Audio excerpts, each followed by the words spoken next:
Bantu b'Imana, ndakengurutse muri kano kanya,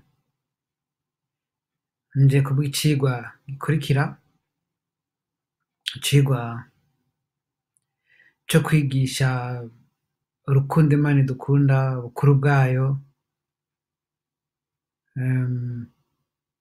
Rero ku batarabona icigwa ca mbere, ndipresenta kandi mvuga nti ndi Confiance Vyizigiro, ndi umukozi w'Imana, ndi ngaha anye kubwo kugaragaza umurimo w'Imana, ndigisha ivy'Imana, ndahanura, ndasobanura, kandi vyose sije ndavyishoboza ariko vyose ndabishobozwa n'Imana. Ubwo rero ndashima Imana ko iba kumwe nanje mu bino bikorwa. Hanyuma rero tugiye gutangura igikorwa, ndigisha ku gikoti c'umwumbati, c'isombe. Mu ntango ndigisha kwanza kugira abatakizi ico gikoti bakimenye, kuko birashika ndetse n'abanyarwanda bakaba bariko barakurikirana kino cigwa, hanyuma bakaba bafise ayandi mazina bavyita, ariko ndashaka kwanza ndetse n'abatabimenyereye babanze biyigeho, bamenye kwanza igikoti. Igikoti ni igiti kimerako imyumbati kandi kikimerako isombe. Ivyo twita rero isombe ni ibi bibabi bimera kuri ico giti, hanyuma ivyo twita imyumbati ni ibimera musi ari mu kuzimu, hanyuma rero igikoti akaba arico giti caco. Ica mbere mu gutera iyi myumbati, umuntu afata igikoti ubwaco kitariko isombe kandi kitariko umwumbati, akagikataguramwo ibipande ibice. Ivyo bice akaba arivyo umuntu ashinga mu kuzimu, ahagarika mw'ivu, hanyuma bikaca bimerako imyumbati n'isombe. Aha iburyo turababona mu murima biriko birakura, igikoti gihinduka kigakura kikazana isombe, aho kandi musi hakamerayo imyumbati. Nk'uko tubona ngaha rero urabona ko imyumbati bisanzwe ni nk'umuzi, urumva urumva gishora imizi, iyo mizi ikavamo imyumbati. Tugiye kw'isombe n'imyumbati kandi, urabona isombe neza ngaha anye ukuntu rimeze, kano kandi imyumbati ukuntu imeze. Tugiye kw'isombe, isombe ni inkozo, urumva ni imboga ushobora gukoza ivyo ugomba vyose. Turashobora kuraba bikenya ngaha muri vyo. Ushobora kuzikoza ubugari, ushobora kuzikoza umuceri, ushobora kuzikoza ibijumbu, canke ukoza ibitoke n'ibindi vyinshi. Rero ni imboga ushobora gukoresha ku bitandukanye, ushobora kuzihingura mu buryo ugomba zikaryoha, ugashiramwo ivyo ugomba, ariko kandi urashobora kuzikoresha nk'imboga ubwazo zonyene, ukaziteka gusa mu mazi ushiramwo n'amavuta. Hanyuma umwumbati nawo nyene urafise kuribwa mu buryo butandukanye, ushobora kuribwa mu buryo bwinshi kandi ugakozwa n'ivyo umuntu yipfuza. Navyo nyene turashobora kubirabamwo muri makenya. Ushobora kubirya nk'umwumbati nyene, urumva uratonora ugakurako ibishishwa ukarya. Urashobora kubirya imihuba, urumva watetse imyumbati incuro nk'imihuba. Urashobora kuyirya nk'imikembe, hariho imihuba umuntu ashira mu mazi ikamara igihe. Urashobora kuyikoramwo uburobe, canke naho ukayirya ubugari bw'ikivunde, ubugari. Si izi nzira gusa, barazikoramwo n'ibindi vyinshi. Urashobora kuzikoramwo amafiriti, urashobora kuzikoramwo imishuhe, mu buryo bwinshi, ariko gusa tuzi yuko umuntu ashobora kurya mu buryo bwinshi ari wo wa mwumbati nyene. Mu ncamake rero turashobora kuvuga ati ni igiti ciyubashe kuko kiriyubashe nyene. Igituma tuvuga ko ciyubashe nuko ari igiti kiriko imfungurwa zikwiye. Urumva gifise umutsima n'inkozo. Urashobora kukirya ari uburobe n'isombe ubwazo, aba ari ca giti nyene ubwaco. Urashobora kurya isombe n'ubugari bwazo, arico ca kindi nyene. Urashobora no kurya imihuba n'isombe. Rero ko ni igiti ciyubashe, ni igiti cikwije, ni igiti kitabumva kiriko umutsima n'inkozo. Rero niyo mpamvu tuvuga ko ari igiti ciyubashe. Turashima kubw'Imana yakiduhaye kuko ni imfungurwa zikwiye, kandi isombe ni imfungurwa y'ingirakamaro mu muntu kuko zizana amaraso, zigira umubiri neza. Hanyuma umutsima nawo turazi ko uduha inkomezi, arizo mbaraga, inguvu zo gushobora gukora imirimo y'amaboko. Aha turaraba akavideo gatonya. Kuri ako kavideo mukaraba nyene ndasigura buhoro buhoro, karerekana ukuntu umuntu ashobora gutera, ukuntu ibintu bimera. Ico mvuga kuri aka kavideo, ica mbere ukuntu kakozwe ntabwo ari montage, ariko n'amafoto yafotowe nk'amafoto nk'8 ku munsi, bafotora hama bakabishira hamwe, bikaca biba nka video, umuntu akabona ihinduka ukuntu ikintu gikura. Hanyuma wihweje ukaraba neza, urabona neza ko si igiharage gihinduka, vyari ibiharage, urabona yuko ari ibindi bintu vyiyongera ariko bitagira iyo biva, kandi imizi irashora, ivyo hejuru bigakura. Si ivu rihinduka, ariko ubwaco urabona ukuntu gikura kitagira iyo kiva. Ubu ni ubukuru bw'Imana. Niyo mpamvu titiriwe nanditseko ubukuru bw'Imana. Ni ibintu bidasobanutse ku muntu, kuko ibi ni ibintu gusa Imana nyene yiremeye mu buhinga umuntu adashobora kumenya. Urumva aho ngaho ntabwo ashobora kwexplica ukuntu bigenda, kuko urabona ko igiharage kiri hahandi, ivu rikiri rya rindi, ariko kandi urabona ko hasohotse ivyo hejuru ndetse n'amababi agashurika, ukaba ufise n'imizi. Ivyo rero nivyo mvuga ko ari ubukuru bw'Imana. Urumva ni ubumenyi umuntu atawe kumenya. Rero ku bukuru bw'Imana, umuntu ashobora kwibaza kwanza ku muntu ibibazo bitandukanye. Urashobora kwibaza ninde yomenya ukuntu igikoti kimera? Urabona, kuko ushinga igiti hanyuma ukaza usanga hariko isombe n'imyumbati. Ninde yomenya ukuntu imyumbati ishora ku giti? Ninde yomenya igitigiri c'imyumbati imera ku gikoti? Ivyo ni ibintu gusa bimenywa n'Imana. Umuntu yokwigira umuhinga, umuntu yokwigira umumenyi, ariko ninde yomenya kurima imyumbati ugasanga igikoti kimwe kiriko imyumbati 2, ushobora gusanga kiriko imyumbati 5? Ninde yomenya? Rero ni ibibazo vyinshi umuntu ashobora kubazwa ntashobore kuvyishura. Umuntu ashobora kugira ubumenyi ariko ntashobora kumenya vyose, ariko Imana izi vyose kuko iri hejuru ya vyose, kandi niyo itanga n'ubumenyi.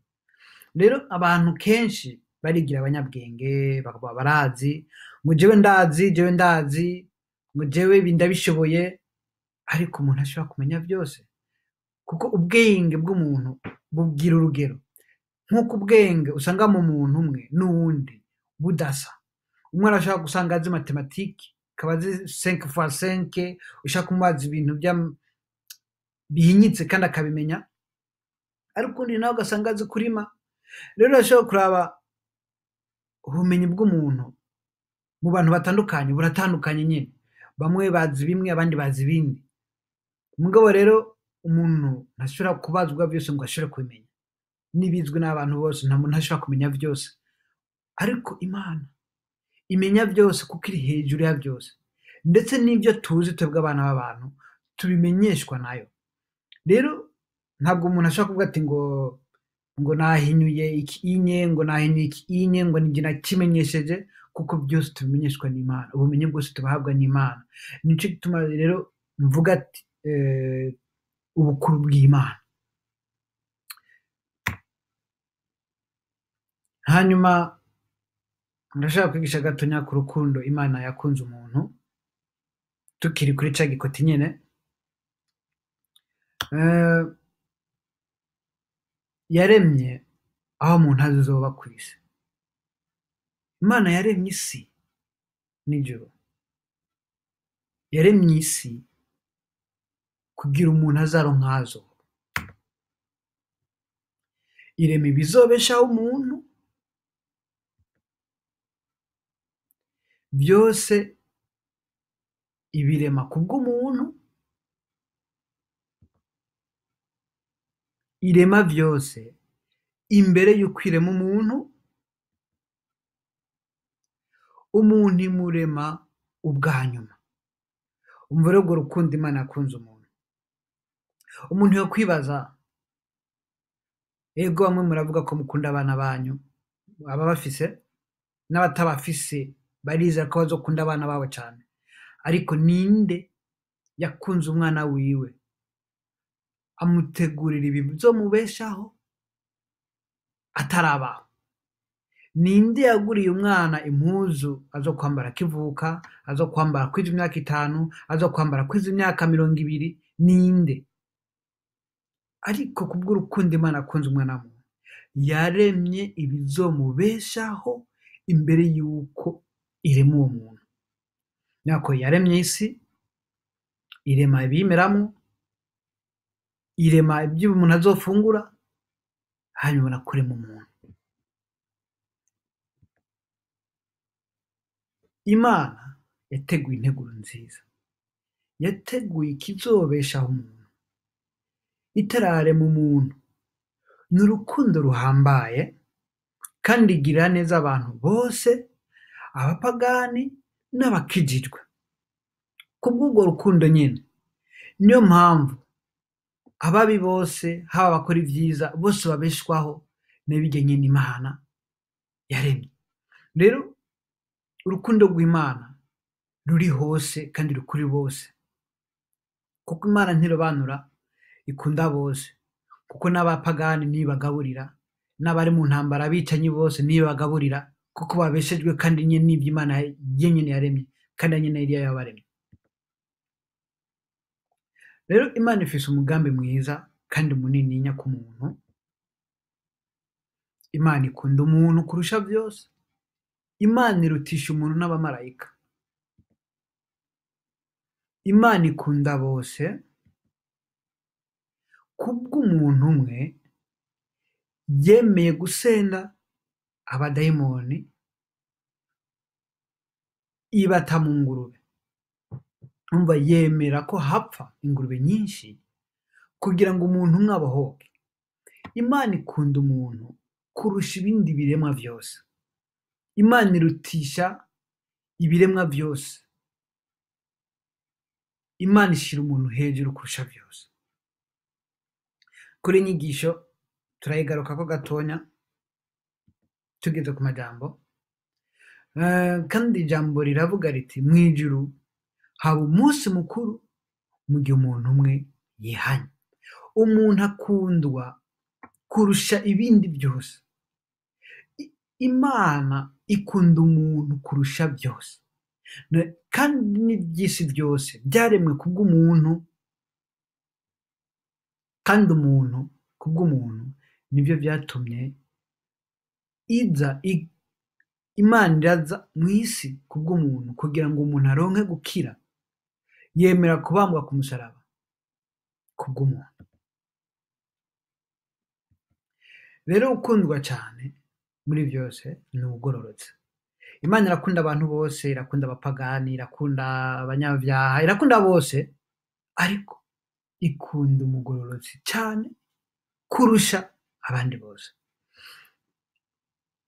Umugororotsi rero yubaha Imana, aciye bugufi, ntagendera mu nama z'ababi, kandi atinya icyaha, ashyira ibyagezwe by'uhoraho ku mutima.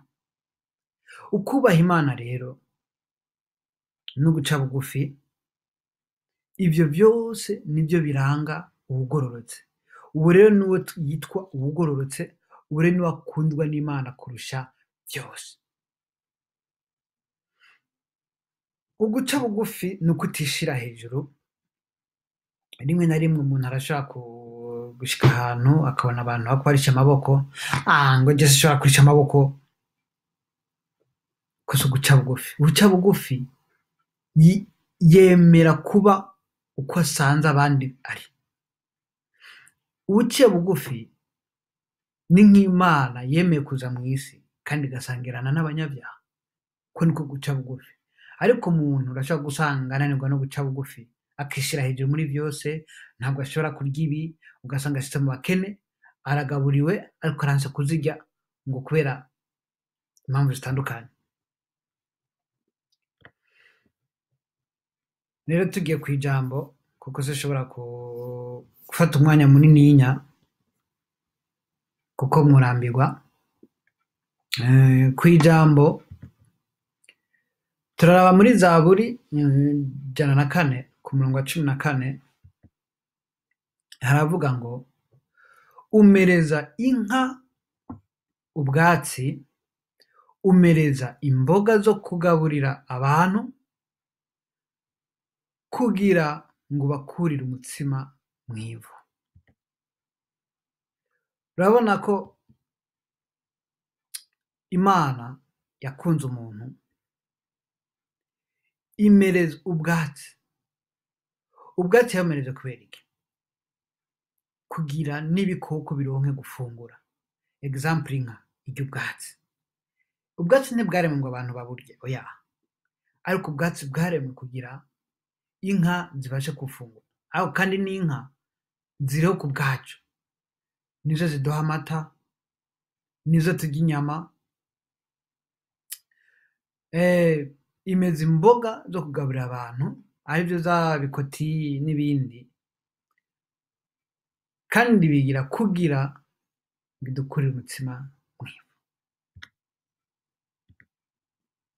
Turavye Itanguriro igice ca mbere umurongo wa 11 gushika kuri 12, haravuga ngo Imana iravuga iti isi nimera ivyatsi n'ibimera byose byama utubuto, n'ibiti vyama ivyamwa vyavyo uko amoko yavyo ari, birimwo imbuto zavyo, kw'isi nyene biba kuno. Nuko isi imera ivyatsi n'ibimera vyose vyama utubuto uko amoko yavyo ari, n'ibiti vyama ivyamwa birimwo imbuto zavyo uko amoko yavyo ari, nuko Imana ibona ko ari vyiza. Urabona ko n'ijambo ryemeza ivyo navuze. Urumva yaremye isi,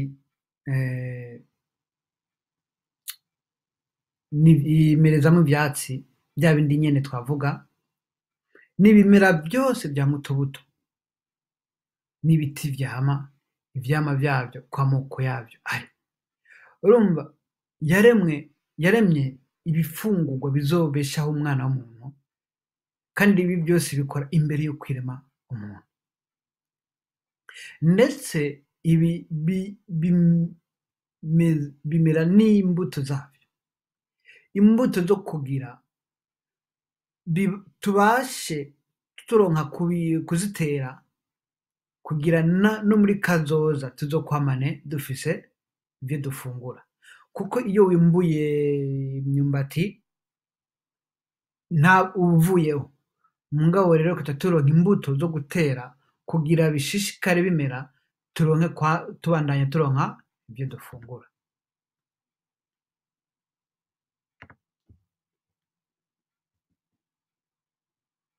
Zaburi 136 ku murongo wa 25 haravuga ngo igaburira ibifise imibiri byose, kuko imbabazi zayo zamaho ibihe bidashira. igaburira ibifise imibiri vyose, ibifise imibiri n'abantu n'ibikoko. Imana ikunda vyose. Umuntu arashaka kwibaza ngo niwe agaburira ibikoko kubera ngo agenda, ariko Imana niyo igaburira. Kuko uravye nk'inyoni ubwazo, ninde muntu agaburira inyoni? Ni Imana yonyene ubwayo, kubw'urukundo rwayo n'imbabazi zayo zama ibihe vyose. Imana yamana imbabazi ibihe vyose, yama itugira ikigongwe, ikatugaburira, ikaduha ibidukwiriye, ikaduha ibikwiranye nyene.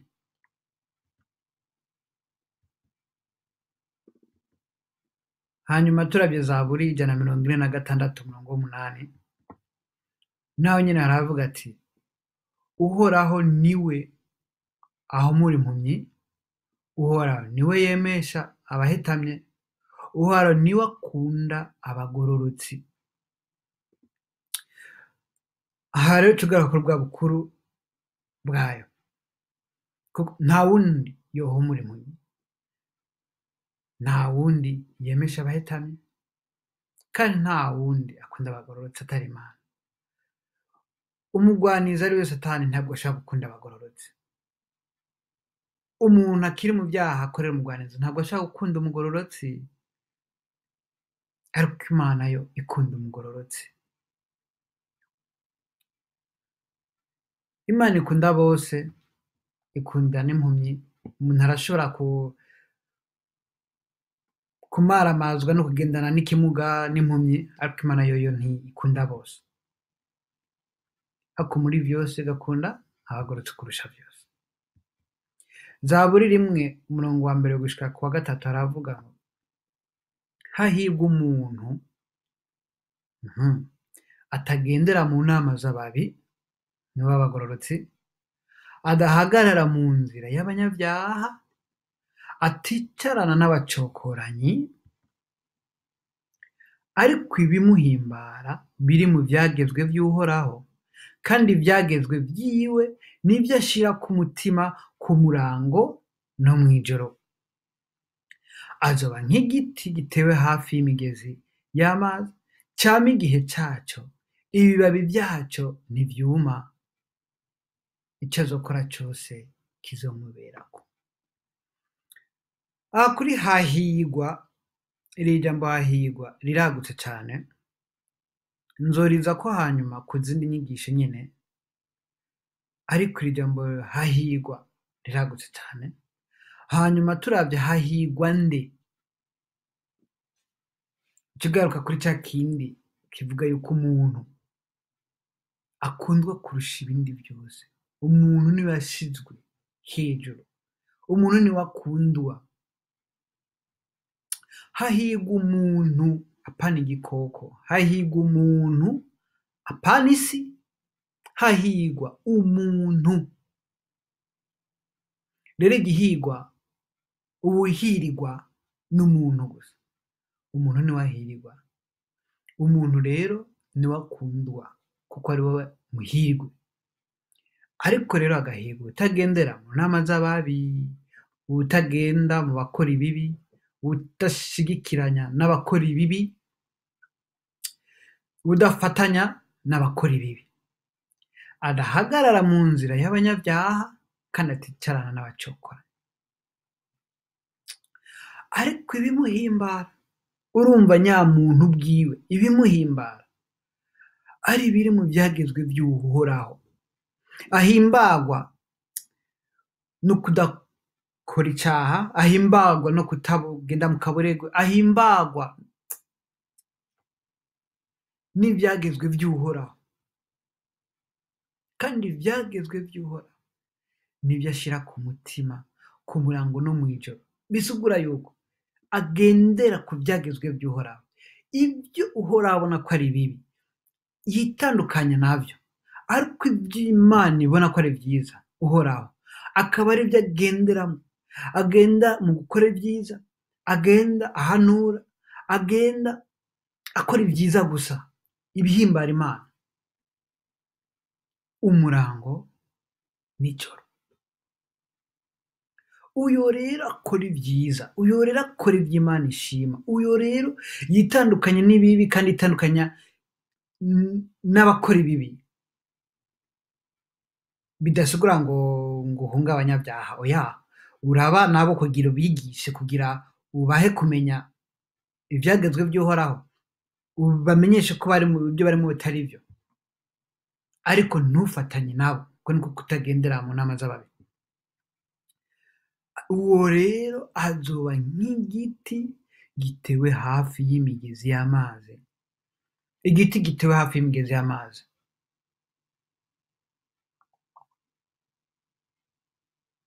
kimera gute cyama igihe cyaco cyamamara kabiri ku mwaka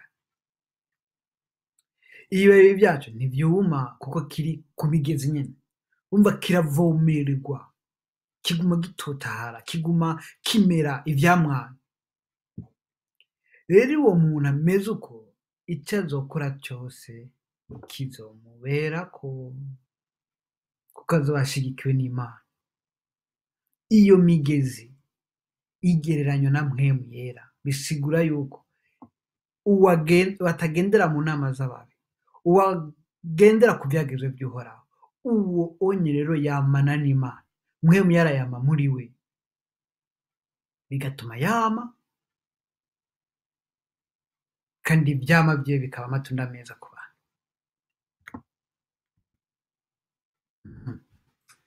tugiye rero kuri Luka igice c'umunani umurongo wa 26 gushika ku murongo wa 36 aha niho ntagaragaza kandi urukundo rw'Imana yagize kuri wa wundi yavanwamwo abadayimoni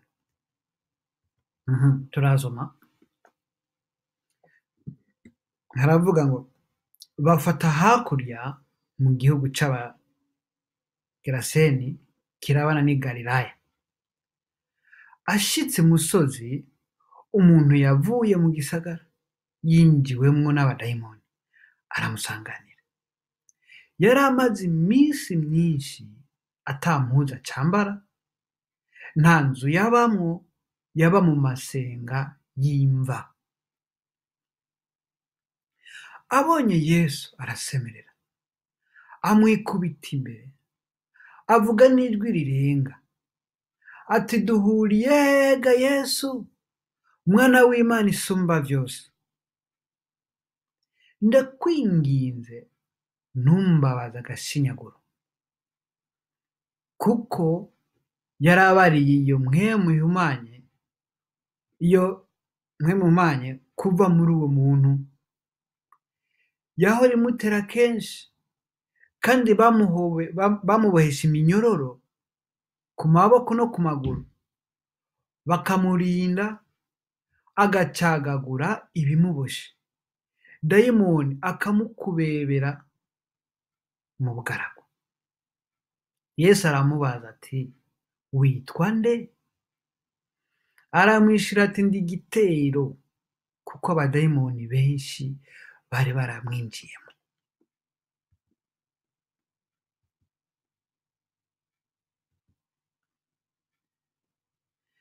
baramwinginga ngo ntababarire kuja ikuzimu kandi hari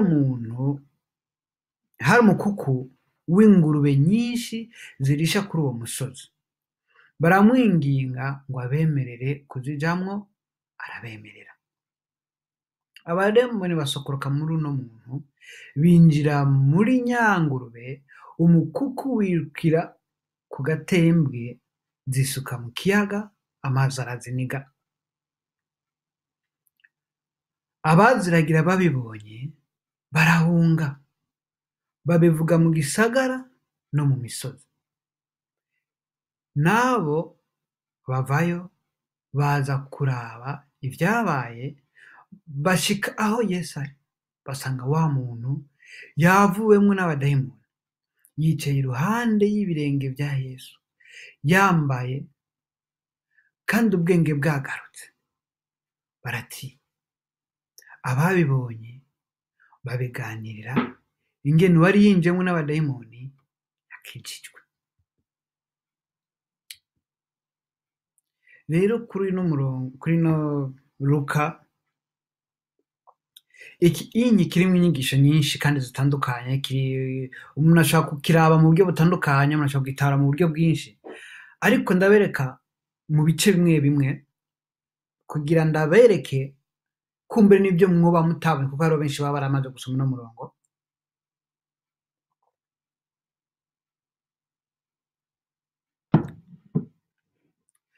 Rero turavye kuri ino mirongo,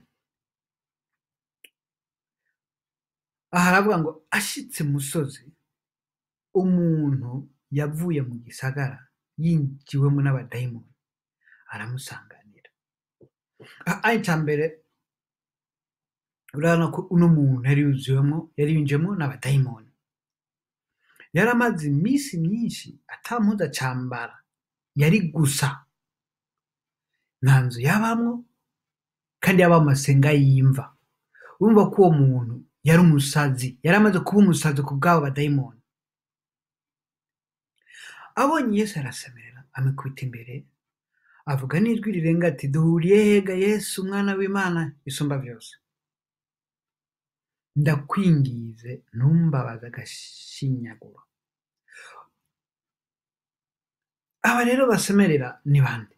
Ni ba badayimoni bari muri we, kuko bo barazi Imana, barazi umwana w'Imana, baramenye Yesu. Bagira ati ngo ndakwingize ntumbabaze agashinyaguro.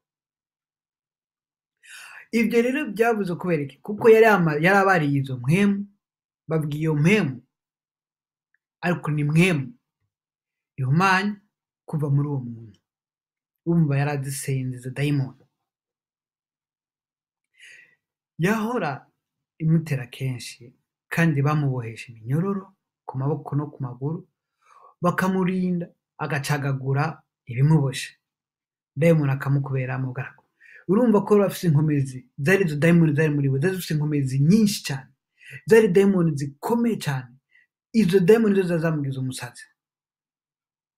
Ica mbere ngo arashaka kuraba ukuntu Yesu yemeye uwo muntu kumuba hafi. Ni umuntu ari gusa, ni umuntu yari umusazi. Nawe ukiyumvira nkawe nk'umwana w'umuntu, wokwemera kuba hafi y'umusazi? Ko umusazi bahura n'umuntu, umuntu agakwepa agaca iruhande. Ariko kubw'urukundo rw'Imana, Imana ikunda umuntu uko ari kose, yemera wa muntu kuza ahari, yemera guhagarara imbere ya wa muntu, yemera kuyaga na wa musazi, hanyuma kubw'urukundo yemera kumubohora, ategeka za dayimoni kumuvamo. Yesu aramubaza ati, witwa nde? Aramwishura ati, ndi Igitero. Ucumva ko zari dayimoni nyinshi, bari abadayimoni benshi bari baramwinjiyemo.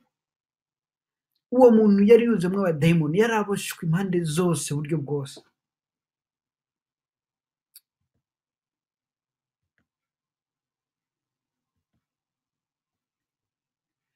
Baramwinginga ngo ntababarire kuja ikuzimu. Ahanye iyo Imana ikaba itari ikunda umuntu, yari kureka izo dayimoni zikamugumamwo. Ariko kuko ikunda umuntu kurusha ibindi vyose, yemera gusohora izo dayimoni zose. Ariko kandi idayimoni ziba ikuzimu, ivyo turabizi.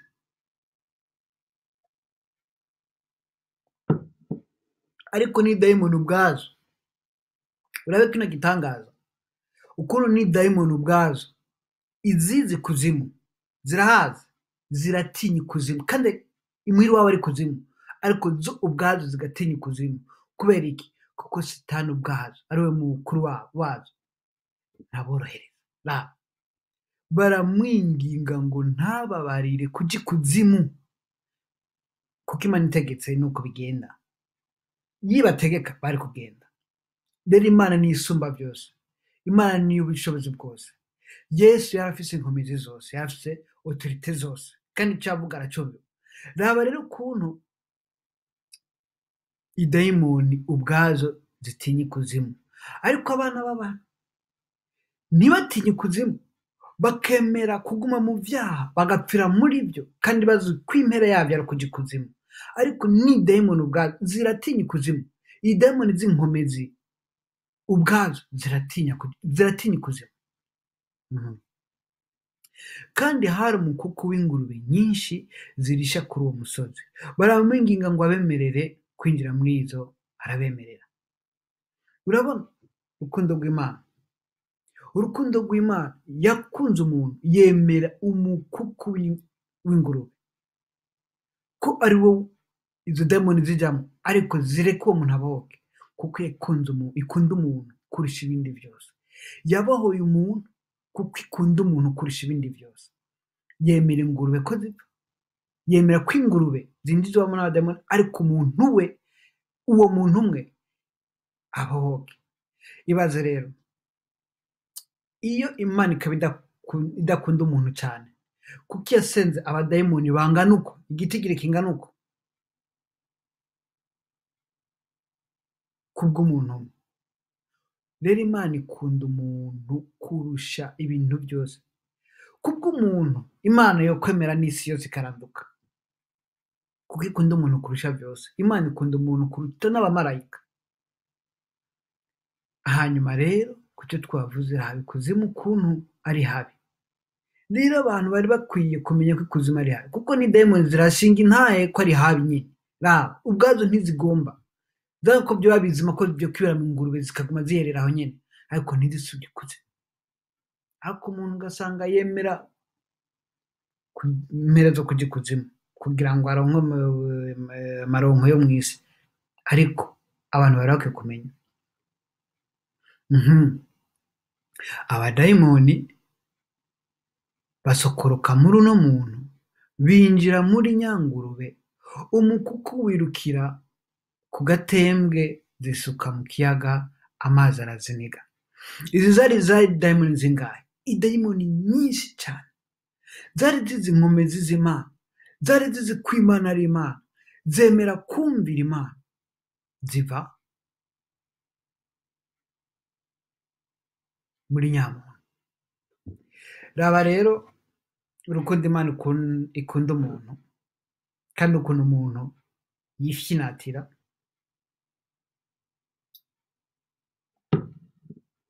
Kuko urukundo Imana ikunda umwana w'umuntu, irabwira umwana w'umuntu ihane, akanga kwihana, heba ibyaha, akanga guheba ibyaha, kandi akaryama, akongera akavyuka. Imana agendera mu byaha, ajya mu byaha, akavyukira mu byaha. Ariko Imana kubw'urukundo imukunda, ikamureka gushishikara abantu kugira niburiburi ko uwo musi ukurikira aronke kwihana. Ariko no musi ukurikira ntiyihane, akongera akagenderamo, akongera akajyama muri bya byaha nyene. Imana ikongera ikamuvyura kandi gusha, kuko bisanzwe umuntu aryamye aba apfuye. Mugabo Imana ntimureka ngo apfe, iramuha kandi ko gushobora kuronka kwihana. Ubwo nibwo rukundo Imana ikunda umuntu. Kujya nyine n'umuntu akunda umwana wiwe, iyo umwana azi ko akundwa na se, ugasanga arifyinatisha, se akamubwira agira ibi akagira ibindi. Raba nko ngaha hanyu muri Europe, urabe muri Amerika, umwana aridekesha kandi mu byaha akabyemera kubw'urukundo. Ni kubw'urukundo gusa. Rero ibaze, Imana ntiyagira ikigongo izo dayimoni kubw'umuntu, ariko abantu bakigira ibyo bigombera kandi ikabareka kuko ibakunda. Ni kubw'urukundo gusa, nta kindi. Hato kabe kubw'urukundo umuntu ababyuka agenda mu byaha, apfa, akatazi kuzimu. Ariko kubw'urukundo ikakuvyura kandi ikaguha chance, ikongera ikakuvyura, ikakuzigama, ikakugaburira umunsi wose. Ariko kwihana, ibi ni ibintu bibabaje.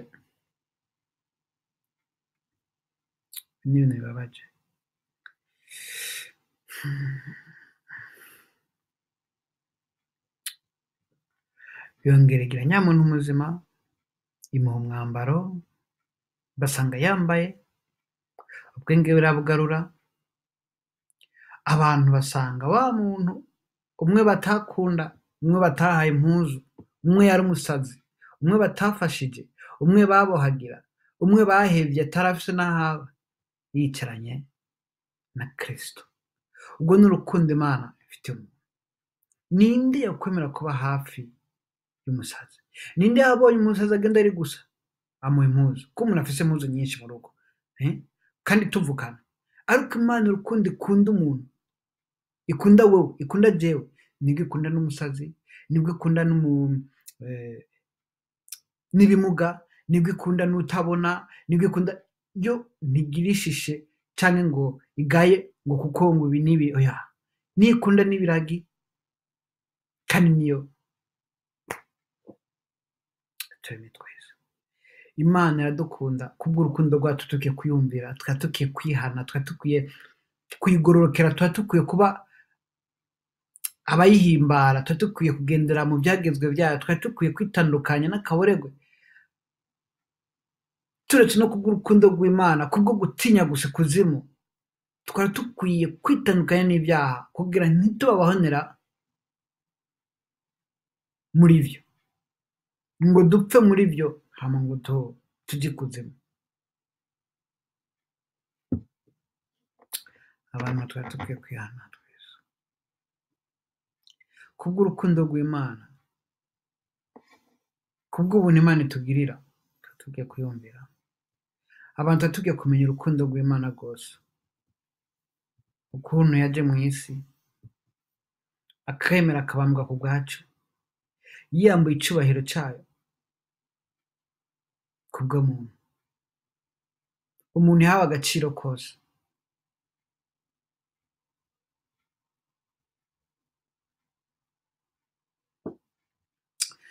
Nizo nyigisho nari mfise, nari kuvuga menshi, nari kuvuga vyinshi, ariko reka tubigereze ngaho, tuzobandanya mu zindi nyigisho. Mugabo muri vyose abantu bari bakwiye kwihana, abantu bari bakwiye kumenya urukundo Imana ibakunda, bakamenya ko Imana itabanka, bamwe biyumva ko ari babi, bakamenya ko Imana ibakunda uko nyene bari. Imana nticagura, ariko muri vyose ihimbagwa n'abagororotsi, abayigororokera. Rero naho inyigisho zigarukiye, Imana ibahezagire, ibahe umugisha, ishishikare ibana namwe, ibagirire vyiza, ibagirire neza, ndabifurije ivyiza.